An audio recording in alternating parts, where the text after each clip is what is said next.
ನಾನಿವತ್ತು ಮಡಿಕೇರಿಗೆ ಹೋಗ್ತಿರ್ಬೇಕಾದ್ರೆ ಕಂಡಂತ ದೃಶ್ಯ ಇದು. ಮಂಗಳೂರು ಮೈಸೂರು ಹೆದ್ದಾರಿನಲ್ಲಿ ಬನ್ನಿಕುಪ್ಪೆ ಹತ್ರ ಒಂದು ಮಿನಿ ಬಸ್ಸು ಮತ್ತೆ ಸಿಮೆಂಟ್ ತುಂಬಿರೋ ಲಾರಿ ನಡುವೆ ಡಿಕ್ಕಿ ಆಗಿದೆ ಮುಖಾಮುಖಿ. 2 ಗಾಡಿ ಉಡಿಸಾಗಿದೆ.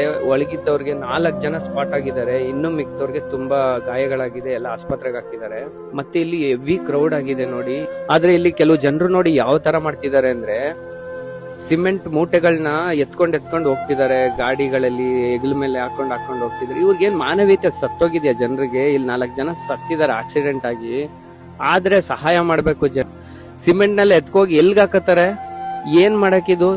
ಇಂತ ಚಿಲ್ಲರೆ ಬುದ್ಧಿ ಇರಂತ ಜನ ಈ ಸಮಾಜ ಎಲ್ಲಿಗೆ ಹೋಗ್ಬೋದು ಈ ತರ ಆದ್ರೆ? ನಾವ್ ಇವರಿಂದ ಏನ್ ಎಕ್ಸ್ಪೆಕ್ಟ್ ಮಾಡ್ಬೋದು? ಅಂದ್ರೆ ಸತ್ತಿರೋ ಜಾಗದಲ್ಲೂ ಇವರು ಕಳ್ತನ ಮಾಡಂತ ದೃಶ್ಯ ನಾನ್ ನೋಡ್ತಾ ಇರೋದು, ಲೈವ್ ಆಗಿ ನೋಡ್ತಿರೋದು.